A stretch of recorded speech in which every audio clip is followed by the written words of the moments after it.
বিকেলের দিকে বসেই ছিলাম, খুব কিন্তু চিকেন ফ্রাইস খেতে ইচ্ছে করছিল। এদিকে বাড়িতে চিকেন ফ্রাইস করার জন্য কোনো রকম ব্রেড ক্রাম্বস ছিল না।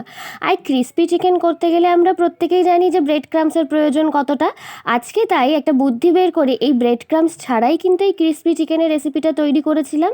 আর যেটা কিন্তু সত্যি কথা বলতে ব্রেড ক্রাম্বসের কোটিংয়ের থেকেও অনেক বেশি মুচমুচে হয়েছিল, আর তার সাথে কিন্তু হয়েছিল অনেকটাই ফ্লেভারফুল। তো আজকে চলো তোমাদের সাথেও এই রেসিপিটা শেয়ার করে নিই, যেটা কিন্তু ভীষণই সোজা একটা রেসিপি। তোমরা কিন্তু অনায়াসে ঝটপট এটা তৈরি করে নিতে পারবে। প্রথমেই দেখো নিয়ে নিয়েছি কিছুটা বোনলেস চিকেন, আর চিকেনগুলোকে এরকম ছোট ছোট লম্বা লম্বা করে কেটে নিচ্ছি।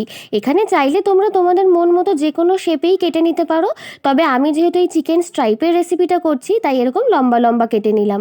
চিকেনটাকে কেটে ভালো মতো আরেকটু ধুয়ে নিয়েছিলাম। জলটা ঝরিয়ে নেওয়ার পরে এতে দিয়ে দিলাম পরিমাণ মতো লবণ, কিছুটা লঙ্কার গুঁড়ো, দিয়ে দিলাম বেশ খানিকটা গোলমরিচের গুঁড়ো, তারই সাথে দিয়ে দিলাম আদা বাটা আর রসুন বাটা। এরপর এর মধ্যে দিয়ে দিলাম 1 চামচের মতো ডার্ক সয়া সস আর 1 চামচ মতো ভিনিগার দিয়ে চিকেনের সাথে কিন্তু মশলাগুলোকে খুব ভালো করে মিশিয়ে নিচ্ছি। মশলাগুলোকে ভালো করে মিশিয়ে নিয়ে কিন্তু চিকেনটাকে কিছুক্ষণের জন্য ম্যারিনেট হতে রেখে দেবো। এতে চিকেনের ভেতরে কিন্তু ফ্লেভারটা খুব ভালো ঢুকে যায়। এরপরে কোটিংটা করার জন্য আমি নিয়ে নিয়েছি কর্নফ্লেক্স আর তার সাথে কুরকুরে। এই কর্নফ্লেক্স আর কুরকুরে এই দুটো প্যাকেটই আমি একটা মিক্সিং জারের মধ্যে ঠিক এইভাবে দেখো ঢেলে দিলাম। দিয়ে এটাকে কিন্তু আলতো হাতে ঘুরিয়ে নেব। খুব বেশি মিহি করব না, এতে কিন্তু অনেকটা বেশি গুঁড়ো গুঁড়ো হয়ে যাবে। একটু দানা দানা করে নিলেই কিন্তু এই কোটিংয়ের জন্য আমাদের এটা রেডি। এরপরে ম্যারিনেটেড চিকেনটার মধ্যে দিয়ে দিলাম একটা ডিম, দিয়ে ভালো মতো মিক্সড করে নিলাম।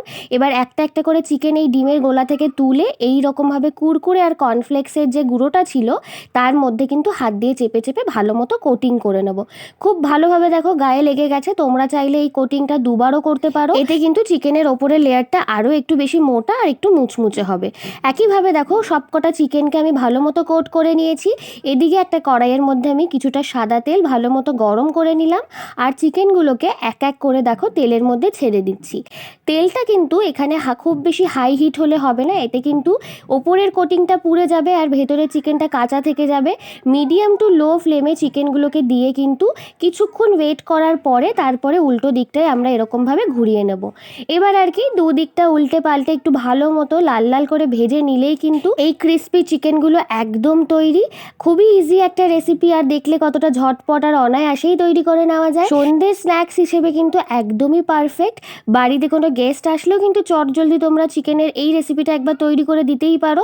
ভীষণই টেস্টি লাগে। আর চিকেনগুলো দেখে তোমরা বুঝতেই পারছো যে ঠিক কতটা ক্রিস্পি হয়েছে, আর তার সাথে কুরকুরের যে আলাদা একটা মশলা থাকে সেই মশলাটার জন্যও কিন্তু ওপরের লেয়ারটা কিন্তু অনেক বেশি সুন্দর হয়েছিল। এইভাবে তোমরাও এই রেসিপিটা একবার ট্রাই করে দেখো, আর আমাকে জানাতে ভুলো না কেমন লাগলো। ভালো লাগলে একটা লাইক আর চ্যানেলটাকে সাবস্ক্রাইব করে দিও। এছাড়া ফেসবুক পেজ থেকে দেখলে পেজটাও ফলো করে দিও।